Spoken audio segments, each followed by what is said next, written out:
தோழர்களே, என் உயிரின் உயிரான விடுதலை சிறுத்தைகளே, அனைவருக்கும் வணக்கம். நாளை கட்சியின் தலைமையகத்தில் விருப்ப மனுக்கள் பெறப்படுகின்றன. அதற்கான அறிவிப்பு செய்யப்பட்டுள்ளது. 21 முதல் 24 வரையில் முதலில் 9 மாவட்டங்கள், இரண்டாவது 9 மாவட்டங்கள், பிறகு 10 மாவட்டங்கள் என்று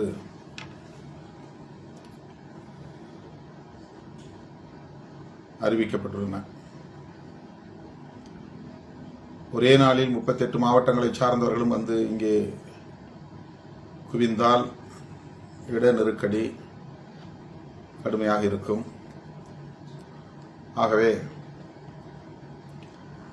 ஒரு நாளைக்கு 10 மாவட்டங்கள் என்கிற அடிப்படையில் இந்த அறிவிப்பு செய்யப்பட்டுள்ளது. எனவே நாளைக்கு குறிப்பிட்டுள்ள மாவட்டங்களை சார்ந்த தோழர்கள் மட்டும் கட்சியின் தலைமையகத்திற்கு வர வேண்டும். அங்கே மாவட்ட வாரியாக மனுக்களை பெறுவதற்கு தேர்தல் பணிக்குழுவை சார்ந்த பொறுப்பாளர்கள் குணவழகன் தலைமையில் அந்த விருப்ப மனுக்களை பெறுவதற்கு தயாராக இருக்கிறார்கள்.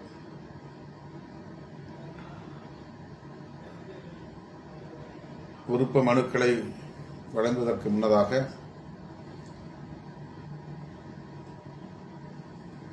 அங்கே அதற்கான விண்ணப்ப படிவம் வழங்கப்படும். அந்த படிவத்தை 100 ரூபாய் செலுத்தி பெற வேண்டும். அது அவசியமானது. இந்த 4 நாள் நடவடிக்கைகளுக்கும் அதனை தொடர்ந்து மேற்கொள்ளவிருக்கிற செயல்பாடுகளுக்கும் தேர்தல் பணிக்குழுவின் தேவையாக உள்ளது. ஆகவே விண்ணப்ப படிவம் ரூபாய் 100. அதனை பூர்த்தி செய்து நீங்கள் ஒப்படைக்கிற போது வேட்பாளர் விருப்ப மனுவுக்கான கட்டணமாக 5000 ரூபாய் செலுத்த வேண்டும் என்றும் அறிவித்திருக்கிறோம். ஆண் பெண் இருபாலரும் ஒரே தொகையை செலுத்த வேண்டும் என்ற நிலைப்பாட்டை மேற்கொண்டிருக்கிறோம். நாம் குறைவான எண்ணிக்கை உள்ள இடங்களை கூட்டணியிலே பெற்று போட்டியிடுகிறோம் என்றாலும் கூட தமிழ்நாடு முழுவதும் விருப்ப மனுக்களை பெறுவதை ஒரு ஜனநாயக நடவடிக்கையாக கடைபிடித்து வருகிறோம். மிக குறைவான எண்ணிக்கை,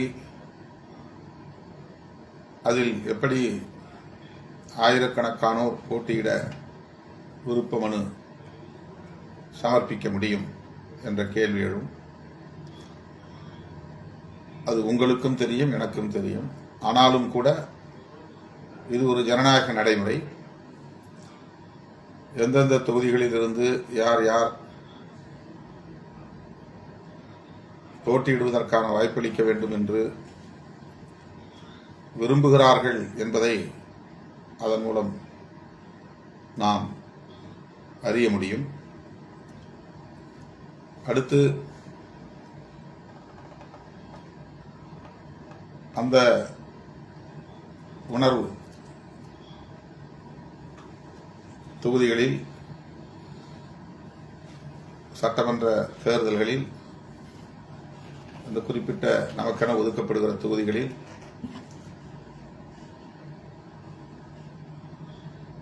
மற்றவருடைய விருப்பத்தையும்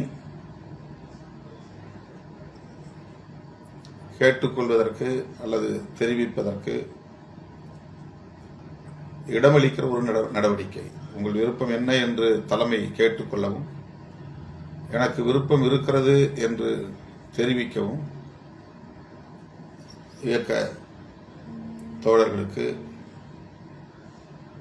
கட்சி நிர்வாகிகளுக்கு உள்ளது.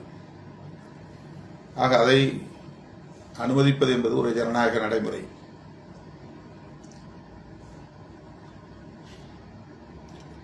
ஏராளமான தொகுதிகளில் போட்டியிடுவதாக இருந்தால் அல்லது 234 தொகுதிகளிலும் போட்டியிடுவதாக இருந்தால் விருப்ப மனுக்களை பெற்று அதில் நேர்காணல் நடத்தி அதிலிருந்து வேட்பாளர்களை தேர்வு செய்வது என்கிற ஒரு நடைமுறையை பின்பற்றலாம். அப்படி பல கட்சிகள் பின்பற்றி வருகின்றன.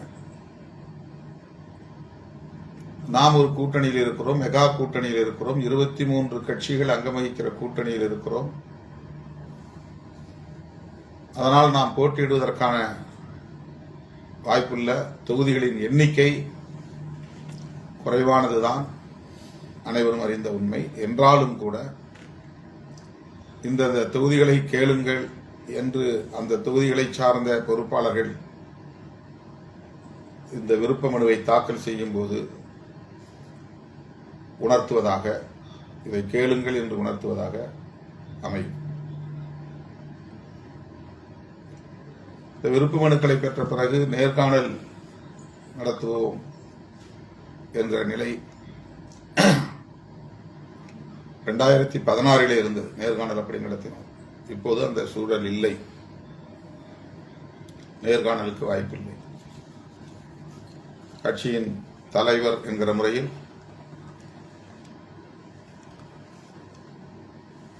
தொகுதியை, எந்த தொகுதியை நாம் கேட்டு பெற்றிருக்கிறோமோ அந்த தொகுதியை வெற்றி வாய்ப்பை கருத்தில் கொண்டு கள நிலவரங்களை கருத்தில் கொண்டு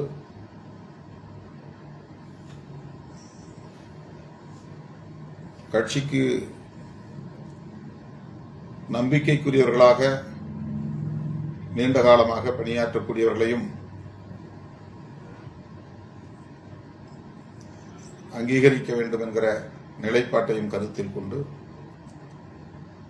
கடந்த காலங்களில் நாம் வேட்பாளர்களை தேர்வு செய்திருக்கிறோம்.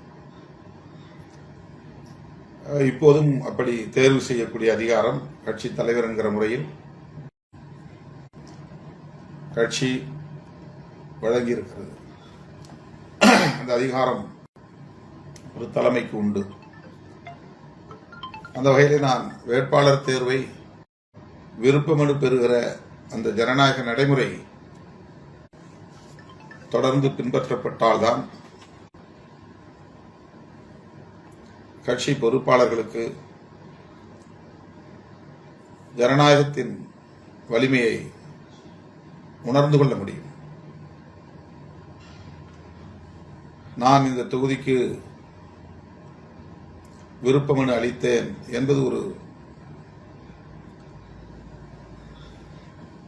மகிழ்ச்சியை தரக்கூடிய ஒரு நடவடிக்கை.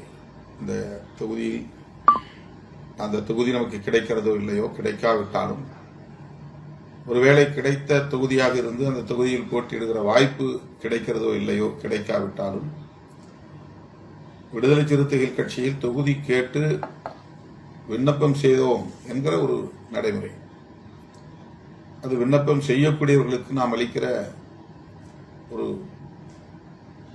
உரிமை, அது ஒரு சுதந்திரமான உரிமை, அது ஜனநாயகபூர்வமான உரிமை. அது ஆகவேதான் நான் முதலில் வேண்டாம் என்கிற தயக்கத்தில் இருந்தாலும் கூட அந்த ஜனநாயக நடைமுறையை கைவிட்டுவிடக்கூடாது.